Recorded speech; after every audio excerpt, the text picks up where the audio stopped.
Yes, graduates, welcome to Hard Talk Podcast with HTK. Fasten your seatbelts. Hey, users and subscribers, welcome back to another episode of Hard Talk with HTK. This episode is one that really it's really affected me. And I don't even know, I am left speechless, horrified, traumatized by the video that I watched. This is Atiya Solomon. Atiya Solomon, otherwise known as Atiya Solomon, was found unalived by her partner. Her son was also wounded by an estranged husband. Now, this is not the first kind of case like this in Guyana. And I'm going to go further and say this is not the first case like this throughout the entire Caribbean. More and more women are losing their lives to their partners, to their husbands, to their boyfriends, to men whom they decide to be strong enough to leave and who suffer from the ability to cope with rejection. Now, this case is particularly different because this fated Tuesday morning that ended the life of the 36-year-old woman by her estranged husband, who was chased from her apartment and shot down in the roadway 10 times, began from constant abuse in her household. Now, allegedly, this abusive relationship between Atiya and her partner, Alroy Solomon, was constantly on and off because of the abusive nature. Now, interestingly, she was renting the property on Charlotte Street after her house was destroyed in a fire a few months ago. The property owner's brother, Coel Marks, had told reporters at the scene that the couple had domestic issues and that the police had investigated at least 2 shooting incidents at the property within the last 3 months. It is important to note that Atiya and Alroy were in the process of going through a divorce, and that the fire which destroyed the couple's shared home was a suspected arson. Alroy did not actually reside at the property on Charlotte Street and was a frequent visitor. Now, although the couple were separated, they were seen along with their young son at church this past Sunday. According to one churchgoer, the man insisted that the family heeded the altar call and accepted prayers. Fellow church members stated that it was only on Sunday that Mr. Alroy Solomon was seen in photos in church. He went up to the altar for the pastor to pray for him, seeking help, and this day he allowed the devil to get the better of him. The history of abuse between Atiya Solomon and her estranged husband, Alroy Solomon, was characterized by difficult periods according to the Guyana Standard.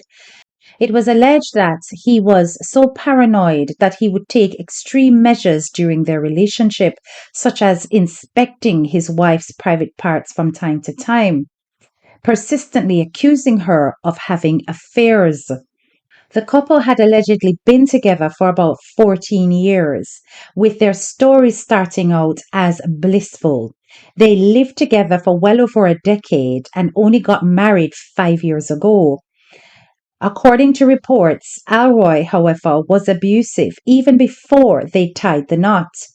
They both came from a broken home background and aimed to change the cycle for their child. However, their fate has now turned out to be much worse. Allegedly, he would abuse her in the presence of the son. And a year ago, it got to the point where he even broke a rib in one of his episodes. Like a typical abuser, he isolated Atiya from her friends and family. She had to hide in order to have conversations. On WhatsApp, she often erased all traces, or it would be extremely problematic between herself and Alroy. The only person he trusted was his own mother to be around her. He allegedly stated that she is all for him. Atiya's socials were all locked and privated. Now, the destruction of their previous home took place on the 26th of July 2025. Now, this fire is claimed to have been of electrical origin. However, it is rumored that it was in fact arson. Some friends actually believe that he set fire to the property. As the couple were already having problems before the fire, they decided to go their separate ways. Often, Atiya had sought refuge at her father's home in Sofia. Her son was at a church camp when armed men had invaded the Sofia living quarters. The burglars beat everyone in the house, including Atiya, and that was on the 30th of July. Alroy then helped Atiya to find an Airbnb to spend the night. She later moved to Charlotte Street House, where she was unalived this morning. Her time there was also featured with the usual chaos. Now, even though Atiya was the top earner in the household, she was never allowed to be independent. Her abuser tried his best to curtail her movements and control every aspect of her life. Even though they had two cars, he took possession of both of them and never wanted her to drive, ensuring that he escorted her whenever she needed to move around. On the 15th of August, Alroy had taken Atiya to NIS for a transaction. While in that vicinity, she was involved in a hit and run accident. According to her friend, no one knew where Alroy was when the accident happened. It was never clear. Atiya was left in a trench. Reports are that Atiya was knocked unconscious. She was eventually helped out of the trench by fellow citizens. The accident had left her with an infected wound on the hand, which Alroy took her every afternoon to be treated. As according to the friends, the trench water had infected the wound. He would take her at 6 p.m. every day to get the wound cleaned and redressed. According to the friend of Atiya, the final straw was never known. Only that Alroy's mother encouraged his behavior. Atiya told her that she heard the mother telling Alroy that Atiya is demonstrating the behavior of a cheater. Alroy had grown up with his father. His mother told Atiya how much he needed his father growing up, and she does not want the grandchild to grow the same. Atiya's friend said that the son was tired of witnessing abuse that his mother endured. She told me she had a conversation with him and he told her that, "Mommy, I will always choose to stay with you." The fact that her 10-year-old son had secured one of the top schools after writing the grade 6 exam earlier this year is a testament to the fact that Atiya never dropped her mommy duties. In fact, both mother and son graduated the same year and took several photos of the momentous occasion. According to the well-renowned artist Compton Bab, he was an excellent artist who shared his work with him. It was Alroy's every intention to eliminate both his wife and his son at just after 11 this morning. The man used a 9mm handgun where he released over 9 rounds into his wife, chasing her into the street, screaming for all to hear in public. After gunning her down, he then turned on his own son and shot him once before turning the gun on himself and taking his own life. His 10-year-old son is now hospitalized and, once critical, is now in a stable condition. Why, people, one thing I can say is this is not a new situation or a new scenario. And women are most at risk when they decide to leave an abusive partner. It is important that we educate not just women in terms of recognizing the red flags of control, isolation, and targeted abuse, but also that we educate men, boys who become men, to learn how to deal with rejection. This is one of the things that prompts a lot of the violent deaths that we have seen as a result of abuse. Many times, when these men decide to take the lives of their partners and then themselves, it's because they consider life not worth living after their partner has left, and they've made a decision that if they can't have them, no one else will. And they've also taken the cowardly way out of taking their own life so they face no consequence on this earth. The fact that this individual went as far as to try to take his young son's life shows that he did not even want that child to have a moment's peace or a moment to survive without them. He arrived at that home with the intent of removing everybody from the face of this earth and nearly succeeded. This wicked man has been always supported by his own mother. Listen carefully to the articles and the information that I have given you in the earlier part of this video. You've heard what the friend has said, that oftentimes that mother would inflame the situation of abuse by feeding her son a narrative that the wife had developed the traits of a cheater. Now, at the end of the day, if a woman wants to leave your son, then your son should recognize that he's no longer wanted and move on himself and allow her to go because that is her right. No woman needs to be imprisoned in a relationship.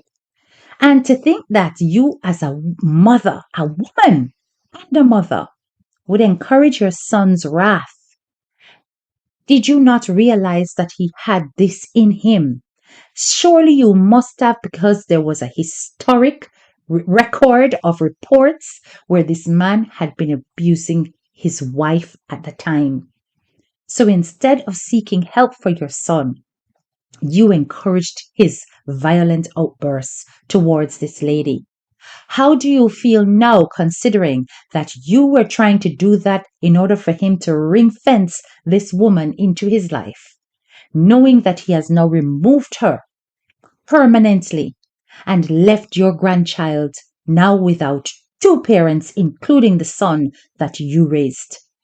Now, it is clear to me that despite everything that happened, she did the right thing by leaving this man. The mistake here was that he was persistently facilitated in their lives. And even during her time of need, he was the one that she reached out to for help. It is a shame that the isolation that she experienced curtailed her from widening her friendship circles to the point where she could have relied on other people. Perhaps it was continuous abuse even after she had left, and fear that drove her to that reaching out and keeping him in her life persistently. Because remember, abuse is not just one way, and it's not just about the physical, it's also about the mental, the emotional, it's also about the economical abuse that women go through. The fact that he was controlling her assets and her money to the point where she was never allowed to be independent shows that he intended to keep her crippled from being able to move on. People of Guyana, let us lift up this young boy, because he has now got to move on and pick up the pieces and live with a great deal of trauma from the memories of what has taken place with his parents and what nearly occurred with him. The counseling that this child is going to need in order to get over this is great. And actually, I believe this will leave lifetime scars on this young man. I'm going to leave this video with this note from a life coach straight out of Guyana, because I believe he has summarized it exceptionally. Take a listen, and please, we really need to think about how relationships have led to these tragedies throughout the Caribbean diaspora. And what are we going to do about it, starting with our own children, to encourage mindsets that remove abuse as an option? Remember the examples that we have to set, and the fact that our men have got a problem dealing with rejection. Not all leads to these tragic ends, but many times there are acts of violence and revenge as a result of being broken up within a relationship. We have to teach our boys before they become these type of men that rejection is not the end of the world and that every woman has a right to say no. This is something that our boys need to have ingrained in them because at the end of the day, it is about their own self-worth and their own ability to move on from relationships that fail. That seems to be a big problem here, and it's throughout the Caribbean. It's not just Guyana. When I tell you, say, me can't put up the video when me see because YouTube would have never allow it, and the amount of blurring I would have to blur, I wouldn't see anything really. And plus, I want to respect the child's memory as he grows and comes to the internet and sees what's there. I don't want him to constantly see this tattoo, so I'm not gonna put it up, right? But it was terrible when I see the woman just on the ground with her head, part of her whole skull gone. The thing just ripped through me. And that poor boy at the side of the house just lying there screaming. His father did this. And his father is around the corner and he dead. Huh? Boy, I tell you. This is not the first and it won't be the last if we don't do something about the mindset of our people. Women who stay, teach them that when they leave, they have to leave in silence like a thief in the night. Never ever reveal to the abuser what is happening. Find a way to get to somewhere that these men will never find them. We have to think about refuges for women who are escaping situations like this. We also have to think about giving women grants who are running away from relationships where their finances are being controlled. We have to think about counseling for women and children who have been exposed to situations of abuse. We also have to think about counseling for perpetrators to stop them from reoffending and extensive consequences for those who do. Big up your nice clean self. This is your girl, Head Teacher K, and I'm out. Domestic violence in the West Indian community. I haven't spoken about this because this is a very personal issue for me. I also haven't spoken about it out of respect for my mom. I feel compelled to speak on it now. And I'm not just talking about physical abuse. I'm also speaking about verbal and emotional abuse. It's all the same. I know alcohol plays a huge role in this. It certainly played a huge role in my family. And for the women who are trapped in this position, I know it's hard in Guyana, especially if you've stopped your education and you don't have a career, you don't have a plan B. One of the things that hurt me the most was knowing that my mom couldn't leave because of her children.